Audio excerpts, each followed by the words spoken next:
Epic rap battles of history. Alka 1993 versus Mr-Edge777. Begin! No, really, it's not an epic rap battles of history. It's just a Yu-Gi-Oh duel, but still, it's fun.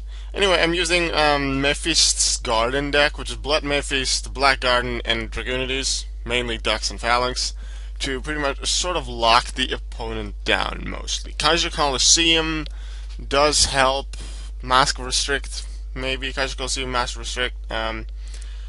They can work to make the opponent less able to get out of it. But yeah, it's sort of a troll deck, so in that sense, I'm sorry to Mr. Edge, but I hadn't used it yet. It was one of the decks that I most recently built. I got this idea from A's and I's, and I wanted to try it out myself. I hadn't used it in a duel yet, so I was trying it out against Mr. Edge. The thing you really need to set this up is Phalanx in the grave, Ducks in hand, and then Black Garden. Dragoonian Ravine is in this deck, so that's a way you can send Phalanx to the grave. Those are cards of consonance. I used Dark Hole. That was a very nice draw there. Phalanx in grave, and the opponent's field needs to be empty as well, preferably, because otherwise they have a monster to play and mess around with. So I play Black Garden, and for every normal or special summon I do, he gets a token in attack position. So I'm going to make a total of 5 summons this turn, giving him a field full of tokens. Let's go. Dragoonide Ducks comes out. That's summon number 1. That's my only normal summon this turn, because, well, normally you can only do 1 normal summon each turn. Then, of course, Ducks effects activates and resolves, putting Phalanx in the spell and trap card zone, from where I then activate the ability of Phalanx to place it in the monster zone, which, according to its card text, is a special summon, so that works. Goes to attack position. It is here that the opponent plays Max C. Didn't play it before. I'm not sure why, but okay. Vajrayana comes out, gives the opponent an extra draw, a 3rd token. Vajrayana's Vect comes in. Phalanx is placed once again in the spell and trap card zone. Its effect once again happens. Monster card zone, special summon. Opponent gets a token. Opponent gets a draw for Max C. And then, yeah. The final summon will be the level 8 Synchro that I will go for. And a good amount of times, usually Stardust in Dragoonides. I'm pretty sure I don't actually run normal Stardust. I do have the manga Stardust. No, I do run 1 normal Stardust. But anyway, Blood Mefist is what you want. Although I should have here placed it in defense position. I'll explain why later. This gives him another draw for Maxi, but I don't mind that. The important thing is that the opponent's field is full of tokens. And to complete the lock, I'd really need Kaiser Coliseum to make the opponent unable to tribute them for tribute summons. But as far as I know, the opponent has Ojamas, and Mr. Edge showed me a couple of his cards later, and the only one higher than level 4 that he has in main deck, I believe, is BLS. And BLS can't be normal summoned, so that's a win for me. Now, Blood Mefist during the opponent's standby phase inflicts 300 damage to the opponent for each card they control, so that's 1500 damage due to the 5 tokens. If they have any spell and trap card on the field or field spell, then that's 300 extra for that. If they set a spell or trap card, which Mr. Edge will do at the in his main phase, another 300 damage added for Blood Mefist. And the idea is that due to 5 tokens being on the field, the opponent is unable to play any of their monsters, which makes it a lot more difficult for the opponent to take out Blood Mefist, which makes me able to just continue with the effect each turn and do 1500 damage or more each turn. Now, I was really hoping for Kaiser Coliseum or something like that, or I have a few other cards that can help make this lock better. This is the main part, Mefist and Black Garden, and then the 5 tokens. It can be, I can make it a little more safe with things like Kaiser Coliseum. To make sure the opponent contributes summon, but Mr. Edge couldn't do that anyway, so I was safe on that. Now, what I forgot, I believe I realized this the turn after the current turn, is that I should be placing my monster in defense. Because when I was at this point in the duel, I was like, wait, there's something about this combo that has to have monster in defense, but I'm not going to attack, so his monsters don't need to be in defense. Then I realized my monster should be in defense. It was at this point that I realized my Blood Mefist needs to be in defense, because if he attacks into Blood Mefist, it'll still be 2,000 damage to Mr. Edge, but at least that way, Mr. Edge is able to clear one space. It costs them a load of points, which can still be good for me, because that's a load of points and I still have a couple other cards to finish him off with. But he can make space, monster space, to then use other cards to maybe win. Because, let's say he would have attacked with just one of the tokens, then he would have been able to normal summon Junk Synchron, and I know he has it.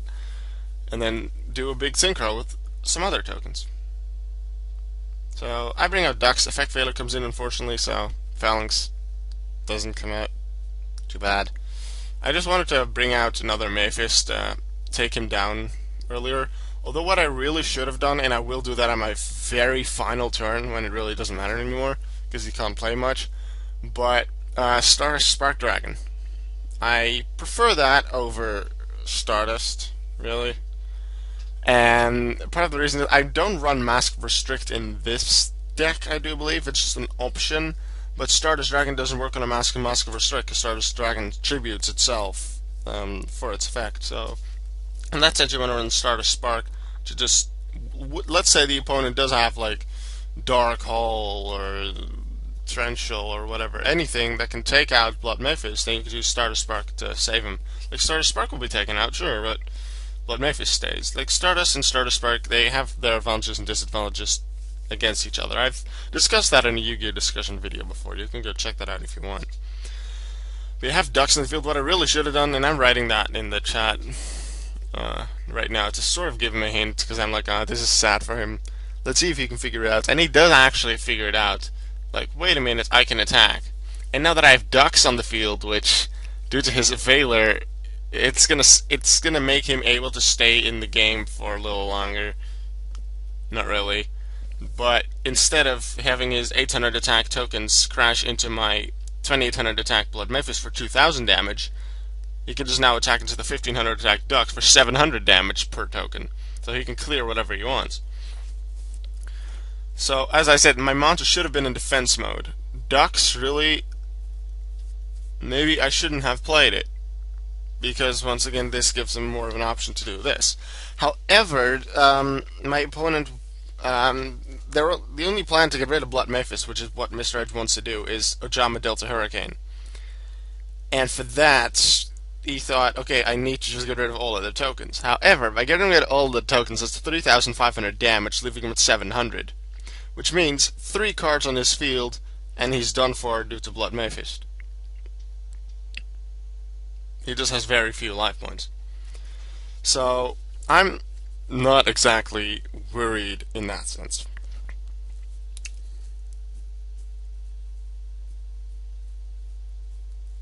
Third attack comes in, fourth attack comes in, 700 damage keeps going. And, yeah, just waiting till monsters come out. I'm like, okay, go ahead and attack. Like, I don't know, like, the opponent can actually do something now, but with 700 life points, not going to be able to do very much, because, Blood Mefist. The opponent does now replace Black Garden with Ojama Country, which is another thing that can stop Black Garden, but really, after Black Garden has already summoned the 5 tokens, normally you would not require Black Garden to be on the field anymore, so if you want, if it's good for you, then you can use, you can put Dragon Ravine there instead, and then maybe use Dragon Ravine to be able to send Arclis to grave, to then use Ducks with Arclis to destroy a card that they have that has the potential to take out Mefist. Because if there's a card, like once the tokens and Mefist are on the field, if there's one card you want to protect, it's Mefist.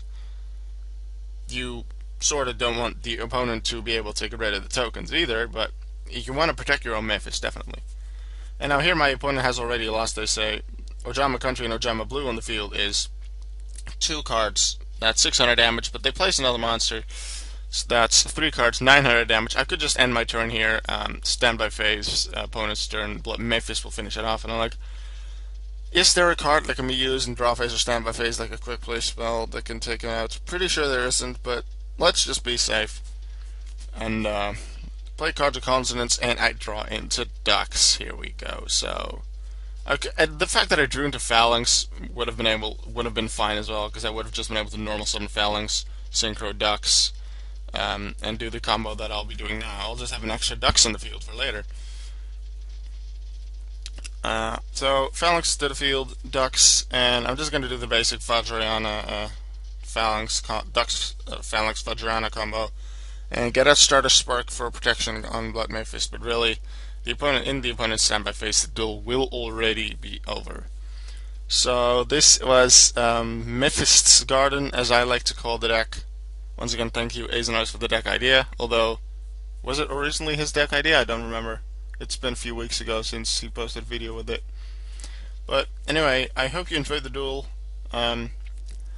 I'm planning another rulings with Alka video today. It may not work, in which case I'll do it tomorrow. But yeah, I have my Sinterklaas celebration today. Normally in the Netherlands you celebrate it on the 5th of December, but we didn't exactly have time for it, and my brother also at school on Friday, obviously, so we're celebrating it today. The youngest member of our family is now 16. My brother's 16, so you know we don't believe anymore, but we still uphold the tradition of making some poems and giving each other presents. It's just a nice family evening. So it's an excuse for a nice family evening, having fun together, giving each other some presents. We use it as that excuse, so that's nice.